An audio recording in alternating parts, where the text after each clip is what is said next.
Muito feliz de estar aqui mais uma vez com vocês. Nós estamos falando sobre 3 coisas no início deste 2020, 3 coisas que eu acredito que vão ser base para as nossas vidas nesse ano, que vão nos ajudar a interagir com Deus, interagir com a sua vontade e fazer desse ano um ano épico. Você crê nisso? Um ano épico na sua vida? Sim ou não? Amém. A primeira coisa que nós falamos sobre coisas novas. Sábado passado nós falamos sobre coisas melhores e hoje nós vamos falar sobre coisas simples. Amém? Coisas simples. Então vamos lá. 2 Coríntios capítulo 11, versículos 3 e 4, a palavra diz assim: Temo que, assim como a serpente, a sua astúcia enganou Eva, assim também a mente de vocês seja corrompida e se afaste da simplicidade e pureza devidas a Cristo. Pois, se vem alguém que prega outro Jesus, diferente daquele que nós pregamos, ou se vocês aceitam um espírito diferente daquele que já receberam, ou um evangelho diferente do que já aceitaram, vocês toleram isso? Muito bem. Abaixe sua cabeça, Pai, nós estamos diante da Tua palavra, e nós temos temor e amor diante dela. Nós te pedimos pelo Teu poder, pelo Teu favor sobre as nossas vidas, que haja transformação a partir da Tua palavra, que haja fé no nosso coração a partir dessa palavra. Eu oro, Senhor, para que não seja apenas informação para o nosso intelecto, mas seja alimento para o nosso espírito, e nós possamos te responder, Deus, a partir daquilo que o Senhor está fazendo em nós e através de nós. Eu oro para que todo espírito contrário à Tua palavra aqui, que tenta roubar aquilo que o Senhor está depositando no nosso coração, caia por terra, em nome de Jesus. Nós declaramos mentes cativas, corações abertos para receber a boa porção da Tua palavra. Nós oramos assim em nome de Jesus. Amém? Gente, nós vivemos dias intensos.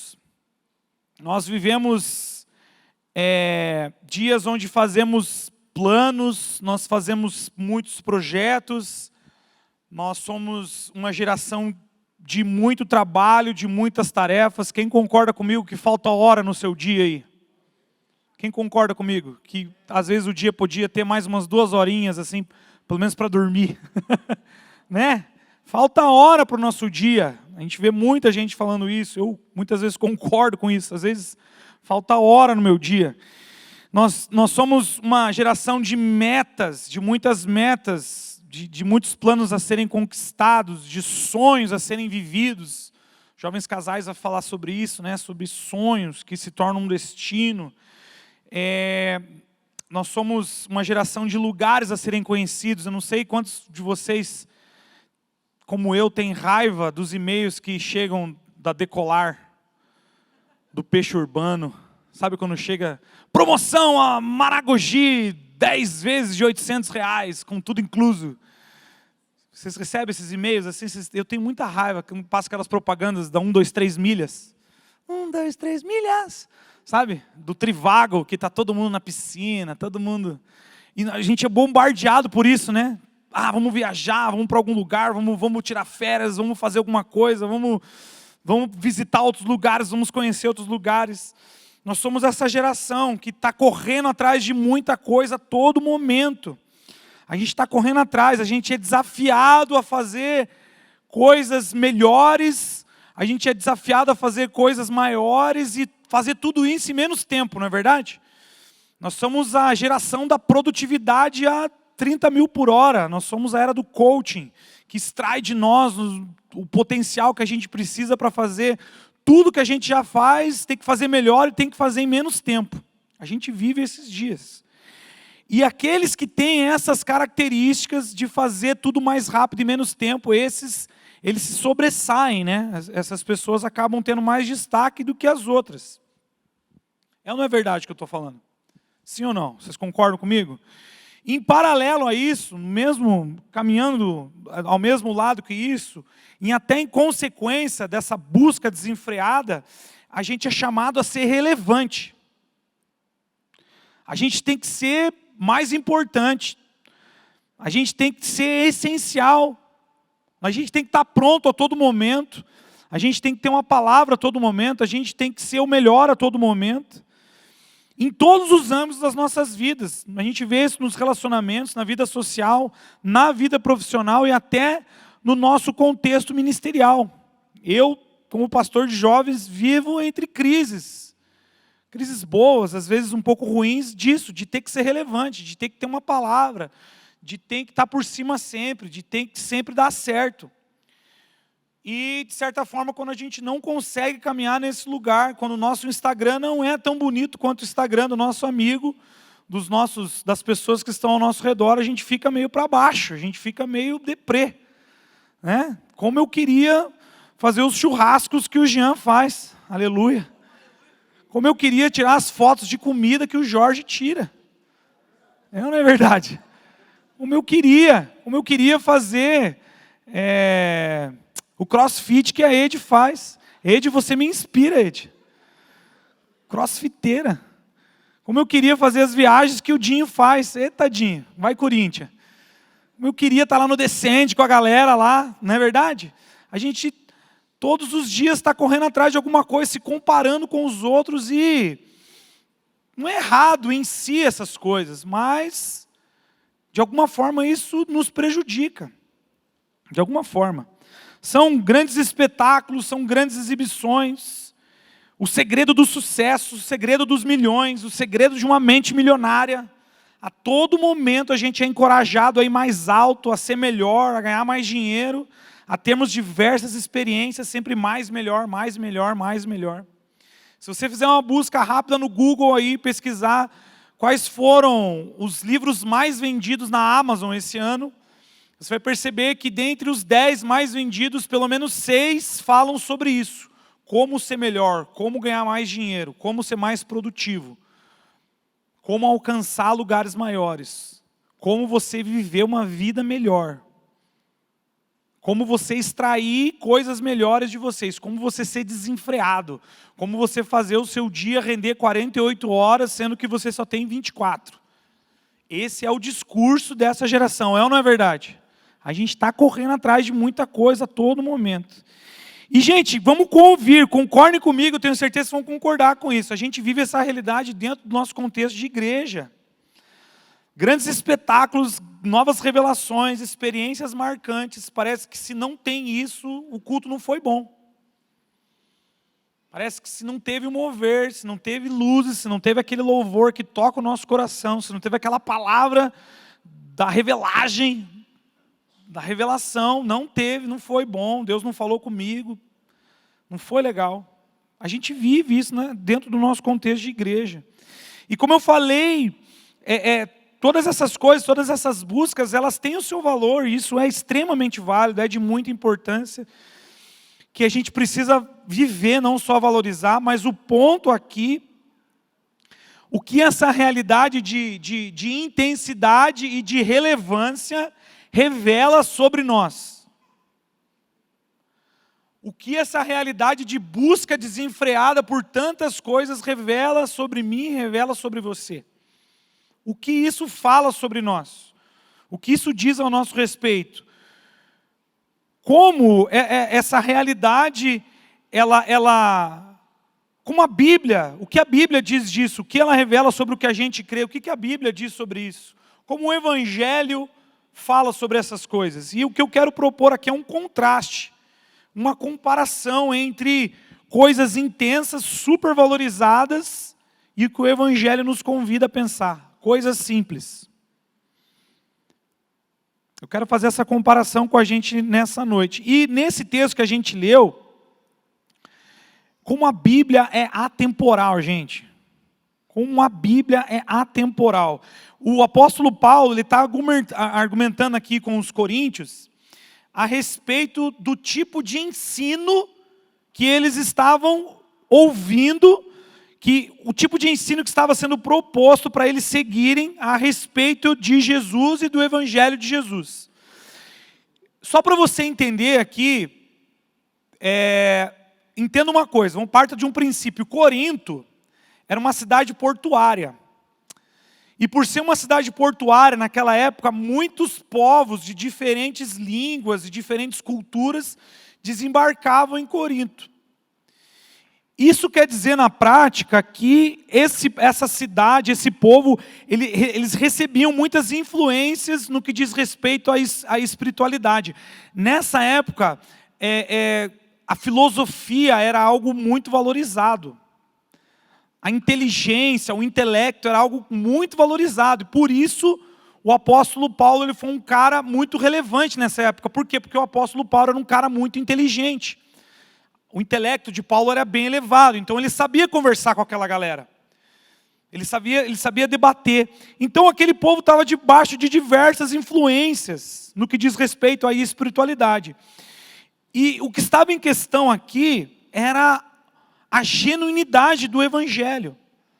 O que estava em questão aqui é o que realmente o que significava o evangelho. Aquelas pessoas lá, como vocês aqui, elas estavam dispostas a sempre ouvir sobre coisas novas, sobre a verdade. Eles gostavam de ouvir, de debater sobre o que era verdade. O apóstolo Paulo fundou ali uma igreja, falando sobre essa verdade, e aí, só para você entender, vieram outros falsos profetas, é isso que Paulo está debatendo aqui, está combatendo, e esses falsos profetas, eles começaram a misturar influências no que Paulo falava sobre o evangelho, sobre Jesus, e começavam a pregar um outro Jesus. Eles começavam a pregar um outro evangelho. E isso não era ruim, de certa forma, eles falavam coisas boas, e o povo estava dando ouvidos a esse tipo de ensino falso. E quais as implicações desse ensino para as pessoas? Quem era esse Jesus e qual era a verdade sobre esses ensinos que estavam sendo ditos? Paulo, então, quero que você se situe nisso. Quando Paulo falou, que nós lemos aqui, ele estava combatendo esses falsos ensinos. Ele estava dizendo, ei, Coríntios, Coríntios, abram os olhos, os ouvidos, porque eu estou falando. O que esses caras estão falando é mentira. Preste atenção no que eu estou dizendo, porque o que eles estão falando é mentira.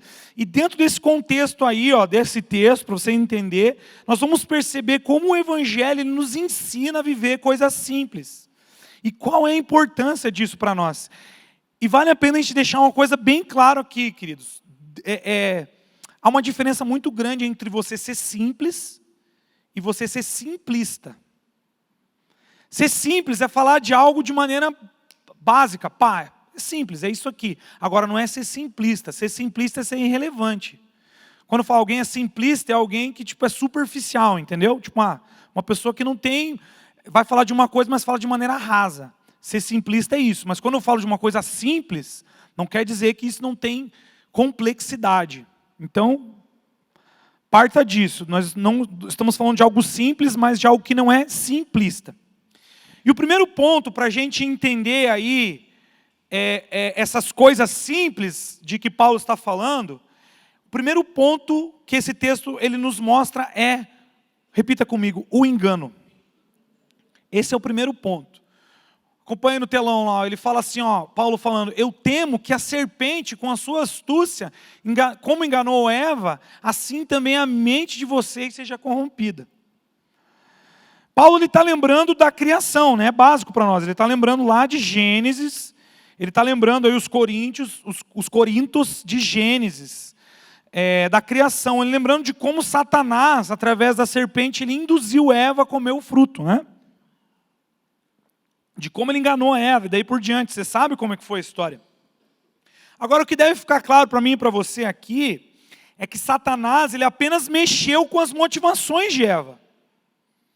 Satanás, ele mexeu com as motivações de Eva. E daí em diante você sabe a história, ela decidiu comer do fruto que não deveria comer. Corromper, queridos, significa alterar algo que é original.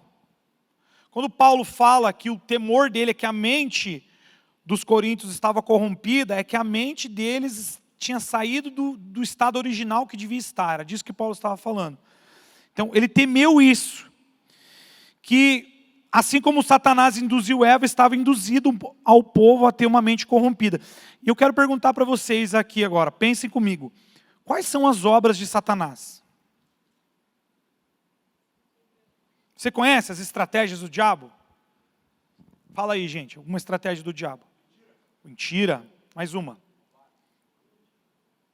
Roubar, mais uma. Vamos, gente, estratégias do cão. De sassafrás, qual? Fala aí, Iago, uma estratégia do diabo. Destruir, mais uma. Distrair, acusar, enganar. Vamos, gente, que mais? Matar, confundir, seduzir, separar, atrair também. Bastante coisa, né? Satanás faz bastante coisa ruim. A gente pode ficar aqui um bom tempo falando sobre as estratégias do diabo. Ele é um assassino, ele é um mentiroso, ele é um enganador, ele é um acusador. Ele causa enfermidades e doenças, ele é manipulador, ele é opressor. Diversas estratégias aí Satanás tem na sua manga, desde sempre. Mas eu quero chamar você para algo em especial.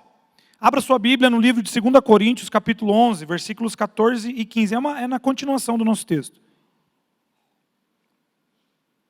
Olha o que diz o versículo 14 e 15. Está no contexto do que a gente está falando. Ó.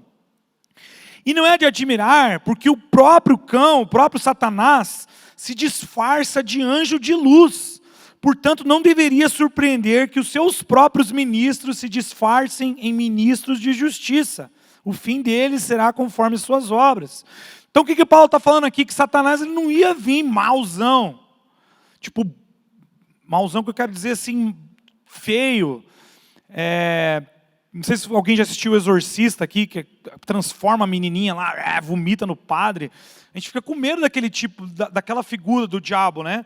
Não, Satanás ele veio disfarçado de anjo de luz. Então as pessoas quando olhavam para a figura do diabo, viam uma coisa boa. Viam alguém que pudesse confiar, alguém que pudesse ouvir. E muitas vezes a gente tem uma percepção do diabo errada. Tipo, a gente teme o diabo, vamos dizer assim, só quando, sei lá, a gente vê alguma pessoa possuída ou quando vê alguma coisa ruim aos nossos olhos acontecendo, mas muito pelo contrário. O diabo está fazendo coisas ruins através de coisas boas aos nossos olhos, está entendendo? O diabo se disfarçou de anjo de luz e é o que ele continua fazendo. A influência do diabo na nossa geração, galera, se assemelha ao dos falsos mestres na época de Corinto. Por isso que a Bíblia é atemporal, cara. Não tem nada de novo debaixo do céu. A mesma coisa que o diabo fazia, ele faz, ele engana até hoje. Ele se disfarça. Havia uma disputa pelo que é certo, que é bom de se ouvir e viver. Paulo falava do que era certo, do que era bom, do que devia ser vivido, e Satanás também falava. E falava de maneira que as pessoas ouviam, as pessoas davam crédito, achando que aquilo era o evangelho, achando que aquilo era algo bom, algo a ser vivido, a ser respeitado, a ser obedecido. Essa era a estratégia do diabo. Isso era feito de maneira agradável, de maneira convincente. As pessoas estavam acreditando no que o diabo estava dizendo através dos falsos mestres. Era bom aos olhos das pessoas aquilo. E continua sendo bom aos nossos olhos, continua confundindo a nós aquilo que o diabo está fazendo na nossa geração. Ou seja, coisas boas, coisas legais, coisas dignas de serem vividas, de serem respeitadas, na verdade é uma estratégia do diabo para ceifar as nossas vidas. Está entendendo? Está entendendo? Sim, diga um amém. Essa é a estratégia do diabo nesses dias, disfarçar coisas ruins de coisas boas, coisas erradas de coisas certas, para que nós achemos que estamos fazendo o que deveríamos fazer, mas na verdade estamos caindo numa armadilha. E eu quero passar um vídeo agora de um filme que eu tenho certeza que é conhecido de muitos aqui. E eu vou fazer um comentário sobre isso. Apaga a luz e passa lá o trechinho para nós, Léo, por favor.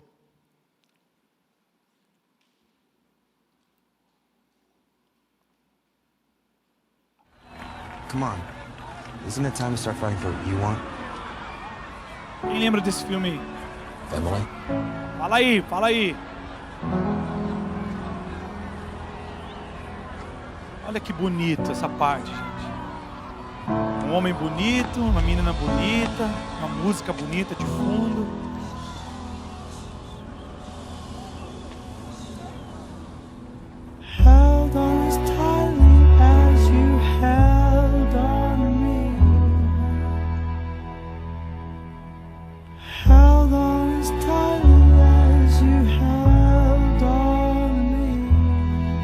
Tá bom.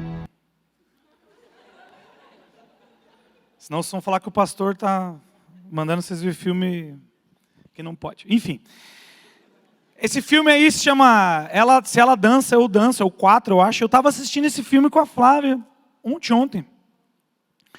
E olha que interessante, cara. Quando você vê essa cena, é uma cena comovente.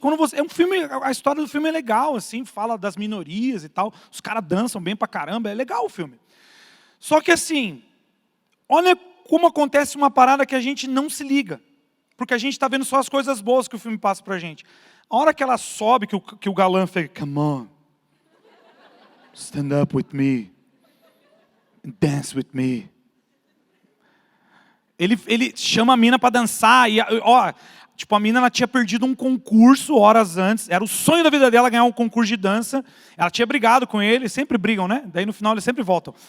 O mocinha e a mocinha, eles tinham brigado, não falava mais com ele, bloqueou ele no WhatsApp, e aí, no final ele chama ela tal, e aí ele faz a dança, aquela dança ali era para ela ter feito no concurso para ter ganhado. Tipo, ele falou assim, no dublado ela fala assim, venha, você tem que fazer aquilo que você quer, o sonho da sua vida, você está desperdiçando a sua vida. Vem para cá e mostra como você é boa, e mostra como você sabe dançar, e, enfim. Não, eu vou viver o sonho da minha vida, é o que grita essa geração, né? Eu quero viver o que eu quero da minha vida, eu quero fazer o que eu quero viver os meus sonhos, nada vai me impedir. E é bonita a história. Você se comove, fala, cara, tem que fazer o que essa menina faz mesmo, não posso ter medo das coisas, eu preciso vencer os meus medos. O evangélico falando desse filme. Só que o que a gente não percebe, e olha como você tem que se forçar a ver isso. Sabe o que ela fez ali? Ela desonrou o pai dela. Na verdade, o filme inteiro, ela desobedece o pai dela. O pai dela, no filme, quando você vê, e eu acredito que a mídia faz questão de retratar os pais dessa forma, ele não é digno de ser obedecido. O pai é um cara mau, um cara mal, assim. Só que ele é o pai dela. E o que a Bíblia nos ensina? Honra o teu pai e a tua mãe. Não quer dizer se teu pai merece honra ou não. Honra teu pai e a tua mãe. E nesse filme, ela desonra completamente o pai dela. Mas o filme é bonitinho. O filme é comovente. O filme te leva a acreditar que o que ela fez foi certo. Que se dane o pai mala. Viva os seus sonhos, faça o que você quiser. Não importa o que isso vai custar de você. O que importa é você ser feliz. Já ouviu isso em algum lugar? E cara, esse é um exemplo bem pequeno de como a mídia, ela disfarça coisas ruins de coisas boas. Coisas erradas de coisas certas. E como a gente acaba acreditando nisso e acaba vivendo isso sem pensar, porque é inconsciente. É inconsciente. Nós somos uma geração que passa por cima de princípios para viver o que quer, da forma que quer e quando quer. E todos nós somos influenciados a isso sem saber. Quem aqui gosta de Velozes e Furiosos? Você torce para o bandido ou para a polícia no filme? Para o bandido. Porque o bandido é o mocinho no filme. E olha como isso faz sucesso, querido. A franquia está no 8º, no 9º filme já. O cara morreu lá. E vai ser o 10º, e vai estourar de novo. E a gente não percebe, mas a gente torce pro bandido no filme, cara. Você parou para pensar já em como as coisas estão? Essa é uma mídia satânica, cara. Estou falando que você não pode assistir o filme, não é isso. Estou falando que você tem que ter a leitura correta e saber o que te influencia.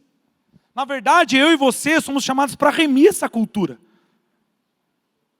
Eu e você somos chamados para mostrar a verdade, não a mentira. Porque o que está rolando é mentira, não é verdade.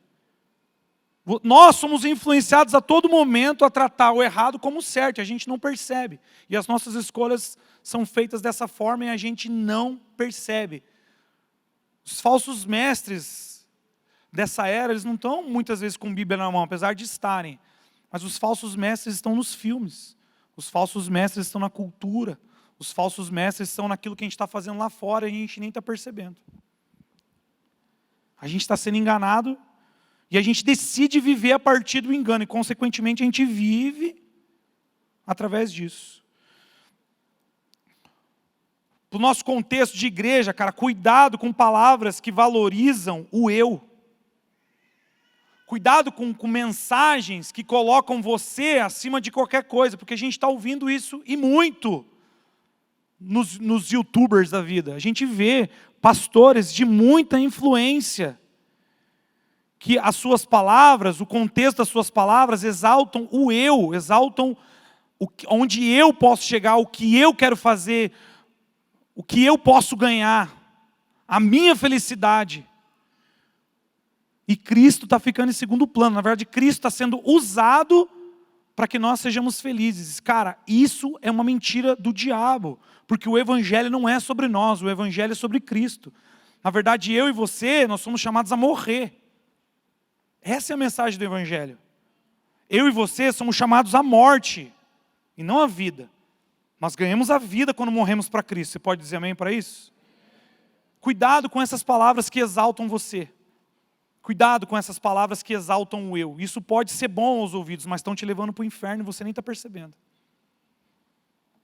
Olha o que diz 1 João, capítulo 4, versículos 4 e 6. Filhinhos, vocês são de Deus e venceram os falsos profetas, porque aquele que está em vocês é maior do que aquele que está no mundo. Eles procedem do mundo, por essa razão falam da parte do mundo, e o mundo os ouve. Nós somos de Deus, quem conhece a Deus nos ouve. Quem não é de Deus não nos ouve. Nisto reconhecemos o espírito da verdade e o espírito do erro. Então, cara, tem muito pastor falando do mundo e usando Jesus para validar o que eles estão falando. Cuidado, cara. Não precisa nem ser pastor. Mas tem muita gente falando em nome de Jesus, exaltando as obras do homem, exaltando o mundo. O maior valor de você ser cristão é você vai morar com Jesus Cristo na sua eternidade. Não importa muito os 90 anos, 100 anos, aí no máximo que a gente vai viver nessa terra. Cuidado com palavras que exaltam aquilo que você tem que viver nessa terra e não exaltam a Jesus Cristo. Eu não estou falando que nós não somos chamados a viver coisas boas aqui, não, muito pelo contrário. A vida com Cristo é vida em abundância, eu creio nisso. Eu creio que eu vou viver e colher o melhor das terras, isso é promessa para mim. Mas a base da minha crença, a base do que eu acredito e onde eu me movo, precisa ser morte. Morte para as coisas do mundo, para viver aquilo que Cristo quer que eu viva. Você pode dizer amém para isso? Então a primeira questão aqui, queridos, é um engano. Nós estamos sendo manipulados e muitas vezes enganados por uma mídia, por uma cultura satânica. Não existe meio termo, ok? Se você não é de Deus, você é do diabo. Não tem meio termo. E muitas vezes a gente ouve, eu sou neutro. Não existe neutro, cara. Ou é do diabo ou é de Deus. Não tem como. A gente precisa estar ligado nisso. Segundo ponto é o contraste de Jesus. Segundo ponto aí para você entender as coisas simples, é o contraste de Jesus. Perceba que eu estou falando de coisas simples, mas não estou falando de coisas simplistas. É simples, mas não é simplista. O contraste de Jesus. Paulo diz assim, vou ler o texto todo aqui para ficar no contexto. Assim também a mente de vocês seja corrompida e se afaste da simplicidade e da pureza devidas a Cristo. Pois se vem alguém que prega outro Jesus diferente daquele que nós pregamos, ou se vocês aceitam um espírito diferente daquele que já receberam, ou um evangelho diferente do que já aceitaram. Então Paulo está falando aqui de um contraste que existe do verdadeiro Jesus. Eu queria perguntar para vocês aqui, já pararam para pensar na vida de Jesus antes do seu ministério? Com quantos anos Jesus começou o seu ministério? Quem lembra? 30? 33, né? 30? Morreu com 33, perdão. Começou o seu ministério com 30 anos. Então, 3 décadas de vida. O que Jesus fez nesse tempo? Já parou para pensar?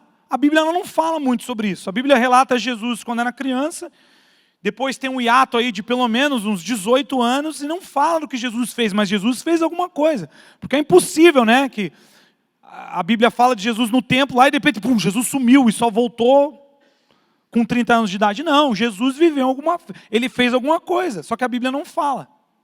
A Bíblia ela não deixa claro o que Jesus fez, mas a gente pode imaginar que onde que Jesus estava, o que ele fazia, quais eram as suas expectativas, o que ele fazia. Sabe o que Jesus fazia? Jesus vivia uma vida ordinária. Quando você fala, nossa pastor, ordinária, parece forte isso, né? Mas na verdade ordinário é o comum. E eu falo por mim mesmo, muitas vezes eu recriminei essa palavra ordinário. Por quê? Porque a gente não gosta do ordinário, a gente gosta do extraordinário. Aleluia. Terra. A gente gosta do extraordinário, a gente gosta da loucura, a gente gosta do chaba, do mover. Não estou falando que isso é errado, tá, gente? Mas a gente não valoriza o ordinário como se deve valorizar. Jesus viveu uma vida ordinária, uma vida simples, uma vida comum. Antes de viver o seu ministério. Tem uma frase que eu gosto muito, eu acho que vai dar para projetar, de um cara chamado G.K. Chesterton, eu não sei os primeiros nomes deles, mas eu vou chamar ele de Chesterton só. Chesterton. Ele diz assim, ó, a coisa mais extraordinária do mundo é um homem comum, uma mulher comum e os seus filhos comuns. A coisa mais extraordinária que nós podemos ter na vida é vivermos uma vida comum. E nós somos uma geração que não valoriza o comum, nós queremos o extraordinário. Mas todo mundo vive uma vida comum. Todo mundo vai no banheiro, todo mundo escova o dente, todo mundo dorme, todo mundo acorda. Alguns pegam Inter 2, alguns pegam Penhasco Campo Comprido, alguns pegam Penhasco Barbosa, alguns pegam Uber, alguns vão de carro, outros vão de bicicleta, mas todo mundo faz alguma coisa diariamente que é a mesma coisa, não é verdade? É ou não é verdade? Todos nós temos uma vida comum, todos nós fazemos as mesmas coisas, todos nós temos responsabilidades, todos nós precisamos pagar conta. Todos nós precisamos prestar contas.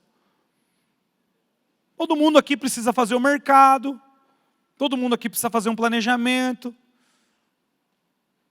Todo mundo aqui, domingo, depois que sai do culto, de repente ou vai comer uma pizza, ou chega em casa para assistir os gols do Fantástico. É ou não é? Não? Todo mundo está fazendo jejum de 21 dias, aleluia, glória a Deus. Todos nós temos uma vida comum. Cara, agora o engano com as coisas do mundo, ela nos afasta da simplicidade, da pureza que existe por trás do comum. Existe uma beleza no comum. Existe uma pureza no comum. Esses são aspectos que a gente vê na vida de Jesus. Aspectos humanos e divinos. E é que às vezes a gente não se atenta. Por quê? Porque a gente só tem olhos porque é grande, porque é extraordinário. A gente quer ver uma vida que a gente não tem. A gente acha muito mais legal ser igual os caras que estão no Instagram, as personalidades. Eu tenho certeza que todo mundo dá um like lá. Eu vejo pela minha esposa está grávida agora, e aí ela começou a seguir blogueiras que, tipo, estão na mesma fase que ela, pegar dicas e tal, e se a gente não se atentar, a gente quer viver a vida que esse povo vive. A gente quer viver a vida que o jogador de futebol vive. A gente quer viver a vida que essa galera vive, acha que aquilo é algo legal, aquilo é algo que vai realmente me satisfazer. Mas não, gente, a gente tem que voltar para a terra, a gente tem que viver uma vida comum. E tem beleza em viver uma vida comum. Você está entendendo o que eu estou falando? Existe beleza na simplicidade, existe beleza na pureza. E queridos, essa simplicidade que o apóstolo Paulo está falando, uma simplicidade de Jesus, ela está ligada em valorizar aquilo que realmente faz diferença. E o que é? Os alicerces da nossa vida. Jesus ele foi treinado na simplicidade. Jesus ele foi treinado no dia a dia, no convívio com pessoas normais. Eu fico pensando, se Jesus estivesse aqui nos dias de hoje, ele ia dar risada de coisa boba que o homem fala. Jesus ia ser paranista, com certeza. Porque Jesus era um cara super inteligente, entendeu? Jesus ia ser rock and roll. Estou aqui criando, sei lá, a minha personalidade de Jesus, que eu acho um cara normal. Porque Jesus foi humano. Foi 100% homem, 100% Deus. Então o que eu estou querendo dizer? Havia beleza na simplicidade de Jesus, no dia a dia, nas coisas comuns, que muitas vezes a gente não valoriza, porque a gente só está com olhos naquilo que a gente quer fazer, naquilo que a gente quer receber, nos lugares que a gente quer chegar. E muitas vezes a gente não valoriza as coisas comuns da vida. A sua família, os seus amigos, o cafezinho com pastel no China, lá no centro. Estou viajando aqui agora, mas essas são as minhas referências comuns. Quem aqui gosta do café preto e o pastelzinho do China? Pastelzinho de flango. Aí passa o flango voando, show flango. Alguém já viu isso? Isso é pastel de flango, daí passa a pomba lá na frente, show flango, show flango. Entenderam a referência? Aquele não era flango. Peça de carne da próxima vez. Eu trabalhava vendendo celular muitos anos atrás, cara. E uma vez eu era amigo de um cara que tinha um China do meu lado. E uma vez eu cheguei cedo lá. E a porta estava meio entreaberta. Eu cheguei para conversar com ele, para tomar um cafezinho. E, cara, juro para vocês, o China estava limpando as baratas da carne, assim, ó, velho. Falei, nossa, nunca mais como esse pastel aqui, velho. Só quero x-salada agora. Nunca mais comi o pastel do China. Cara, tem beleza na simplicidade do nosso dia a dia. Tem beleza nas coisas comuns que a gente faz e nós precisamos valorizar o ordinário. Nós precisamos valorizar as boas amizades que nós temos, a família que Deus nos deu, o trabalho que Deus nos deu. Você pode não estar ganhando o que você gostaria ou deveria ganhar, mas valorize esse tempo. Valorize o que é ordinário, porque até nisso você pode e deve glorificar a Deus. Quem está comigo? Valorize o ordinário, valorize as coisas comuns na sua vida. Há beleza nisso. Abra sua Bíblia em Mateus capítulo 18. Vamos ler de 1 a 5, por favor. Vou correr aqui. Olha o que diz Mateus 18, de 1 a 5. Naquela hora os discípulos se aproximaram de Jesus e perguntaram: quem é o maior no reino dos céus? E Jesus, chamando uma criança, colocou-a no meio deles e disse: em verdade lhes digo, se vocês não se converterem e não se tornarem como crianças, de maneira nenhuma entrarão no reino dos céus. Portanto, aquele que se humilhar como esta criança, esse é o maior no reino dos céus. E quem receber uma criança tal como esta, em meu nome, é a mim que a recebe. É a mim que recebe. Olha que linda lá. Não está nem aí. Está vivendo a vida comum dela, de criança.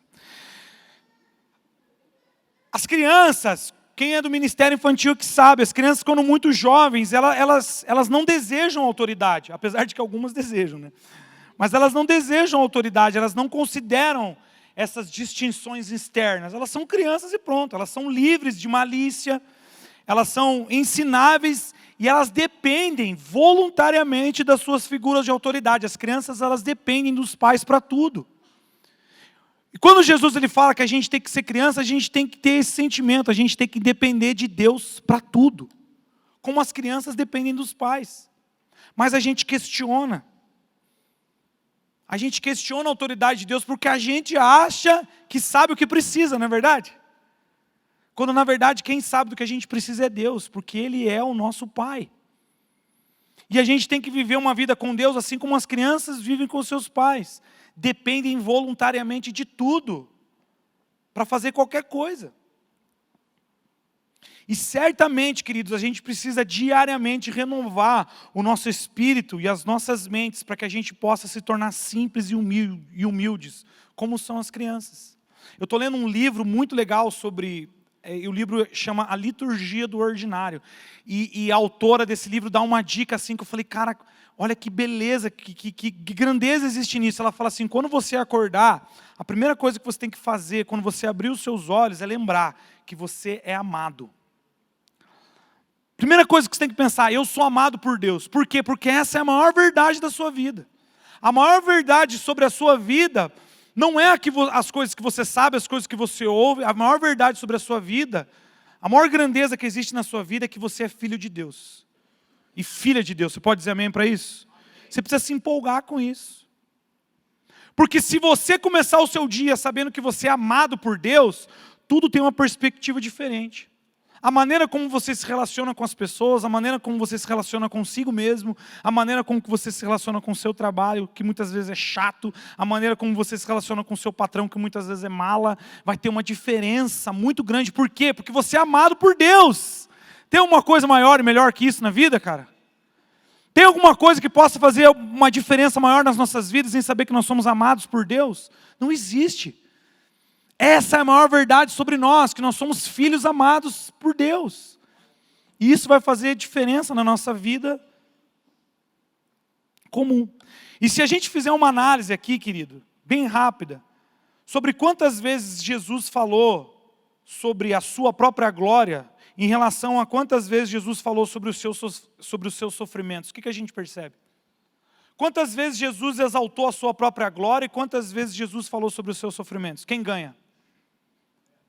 Quem ganha, os sofrimentos ou a glória? O que mais Jesus falou, gente? Sobre os seus sofrimentos.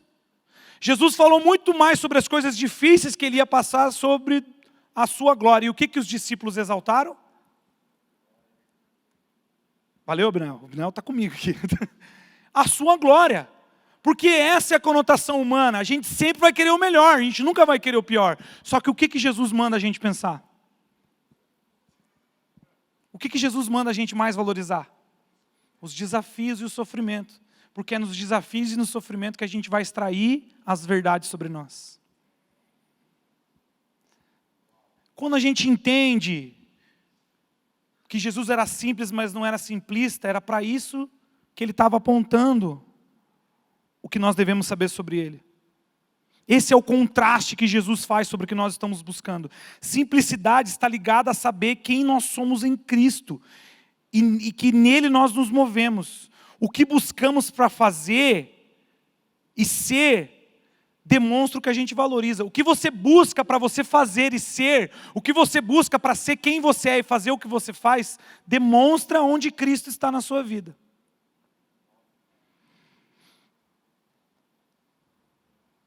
Ou a gente parte de Jesus para ser satisfeito no que a gente busca, ou nós usamos Jesus para satisfazer os desejos do nosso coração. Ou a gente parte do princípio que Jesus é tudo em nós e que nós não fazemos nada sem Ele, nós só vamos fazer aquilo que Ele mandar, ou nós vamos querer usar Jesus para que abençoe os nossos próprios planos.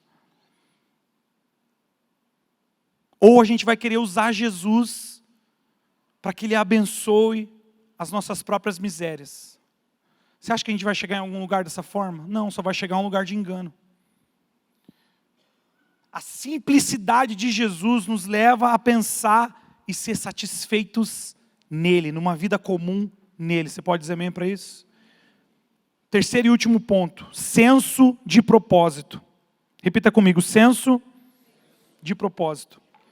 Primeiro ponto, a gente viu que não podemos cair no engano nesse mundo. Segundo ponto, a gente viu que nós precisamos entrar num contraste, uma comparação sobre quem era Jesus, a simplicidade de Jesus. E agora o terceiro ponto é o senso de propósito. Assim como Jesus, uma das grandes características do apóstolo Paulo sabia quem ele era, não é verdade? A gente vê isso em Paulo. Você não precisa abrir Filipenses capítulo 3, versículos 13 e 14, diz assim, ó, irmãos, quanto a mim, eu não julgo havê-lo alcançado, mas uma coisa eu faço, esquecendo-me das coisas que para trás ficam, eu avanço para as que estão adiante, para as que estão diante de mim, prossigo para o alvo, para o prêmio da soberana vocação de Deus em Cristo Jesus. Paulo ele estava lembrando os coríntios da mesma coisa. Quando eu falo sobre Filipenses aqui, ele está falando lá no texto que a gente leu no início. Pregamos a Cristo, pregamos o Evangelho. E podemos dizer que uma das grandes características de quando o Evangelho tem impacto nas nossas vidas é compartilhar o Evangelho. Você crê nisso? Quando você recebe o Evangelho de Jesus, a primeira coisa que traz impacto para a sua vida, ou seja, o que você deve fazer é compartilhar o que você recebeu. Está entendendo? É por isso que é senso de propósito. Quando você recebe o Evangelho, a primeira coisa que o Evangelho tem que fazer na sua vida é que isso não fique só em você, você tem que compartilhar isso.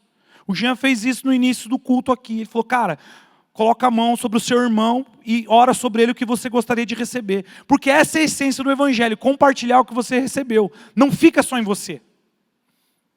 Isso não fica só em nós. Isso precisa passar para o nosso semelhante, está entendendo? Esse é o senso de missão que a simplicidade de Jesus nos traz. Olha o que diz Isaías, capítulo 61, versículo 1. O Espírito do Senhor, Deus, está sobre mim, porque o Senhor me ungiu para pregar boas novas aos pobres. Ele me enviou a curar os quebrantados de coração, a proclamar libertação aos cativos e pôr em liberdade os algemados. Tem muitas coisas que esse texto ele nos ensina a respeito de Jesus. Isaías está profetizando sobre Jesus aqui. Agora, o que ele me ensina, e eu percebi isso de maneira muito forte, gente, é que existe um senso de propósito, de missão para mim e para você. Existe um senso de propósito e de missão para todo mundo que confessa Jesus como seu Senhor. Isso precisa ser verdade para mim e para você. A simplicidade de Jesus, ela está diretamente ligada ao que era importante para ele. O que era importante para Jesus? O que era importante para Jesus?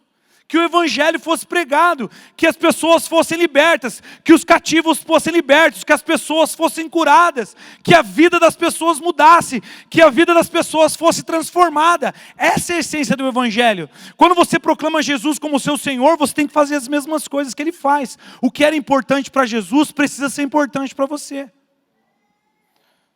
O que era verdade para Jesus precisa ser verdade para nós. Agora, qual que é a realidade da nossa geração? Nós somos uma geração consumista.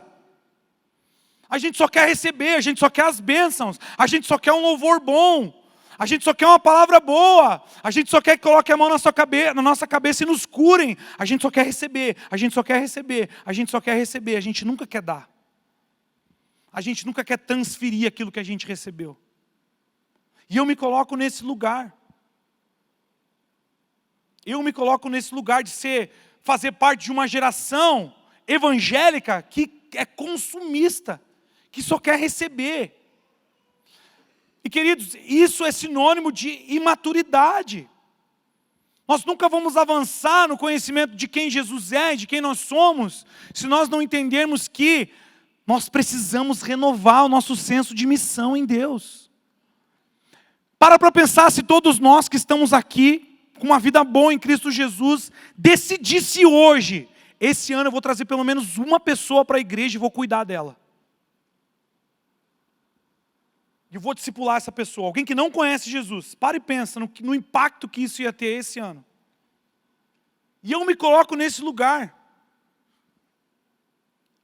A gente está vivendo um movimento de avivamento, a gente tem visto isso, eu creio muito no que foi o Descende.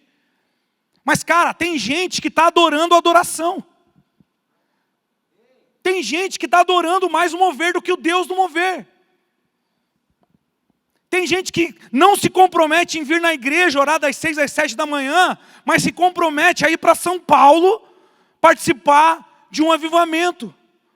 Eu não estou, gente, de maneira nenhuma, eu estou julgando as motivações. Tem mais aqui mesmo. Eu fiquei feliz pra caramba quando eu vi a galera da nossa igreja lá queimando por Jesus. Mas verdade seja dita, às vezes a gente está adorando mais o mover do que adorando Deus do mover. A gente quer mais o que Deus pode fazer do que propriamente o próprio Deus. A gente está valorizando o que Deus faz e não está valorizando o próprio Deus. Isso é muito sério. Isso é muito importante, a gente tem que renovar o nosso senso de missão em Jesus. Está entendendo o que eu estou dizendo? Eu estou falando de coisas simples, mas não estou falando de coisas simplistas. O Evangelho ele é simples, mas ele não é simplista. Na verdade, ele exige tudo de nós. Ele exige toda a nossa vida. Tudo que nós somos e tudo que nós temos. Em troca disso, nós vamos receber vida de verdade. Tem muita gente, inclusive eu, pensa numa crise, queridos, isso. Eu compartilhei com o Hudson, ele me enviou um podcast no ano passado que falava sobre isso. Depois, se você quiser, eu envio para você ouvir, que fala sobre a igreja relevante. A nova geração quer ser relevante. E fala ali sobre como nós nos comportamos com a rede social, como nós nos comportamos em querer atrair mais pessoas, como nós queremos ser high-tech. E eu, cara, pensa num cara que valoriza isso, sou eu. Pensa num cara que gosta dessas coisas. Cara, o louvor hoje foi maravilhoso, eu gosto disso. Pensa num cara que valoriza isso. Mas a nossa essência não pode estar nesse lugar. Por quê? Você não foi chamado para ser relevante. Você foi chamado para ser obediente. Nós não fomos chamados para ser relevantes, nós fomos chamados para sermos obedientes. Eu gosto de usar um exemplo que aconteceu comigo, com a Flávia. Eu já falei disso, mas só para ilustrar isso. Há vários anos atrás, até quando eu cheguei na igreja, eu olhava para a Flávia, ela era uma referência no louvor aqui. E tinha um ministério muito bonito no louvor, canta muito bem. Fazia isso, sabe, com muita paixão.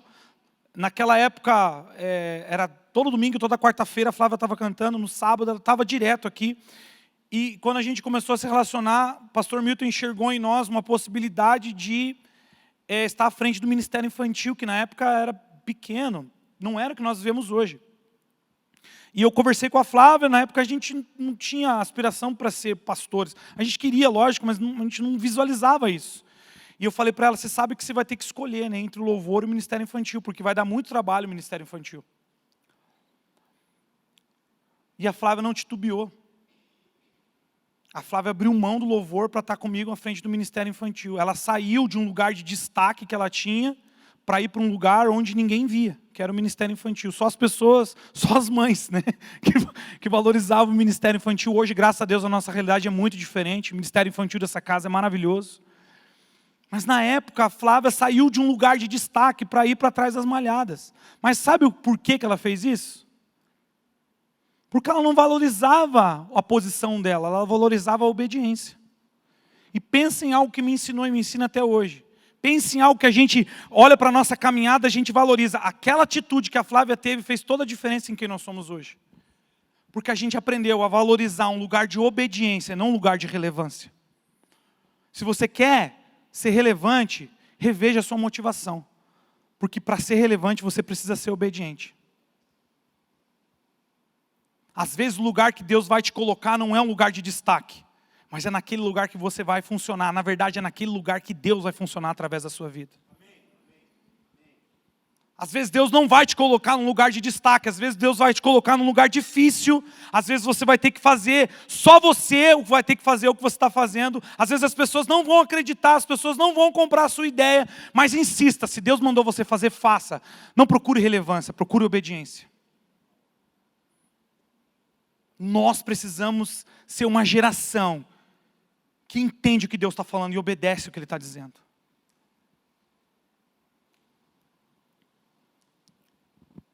Eu queria chamar o louvor, eu queria concluir.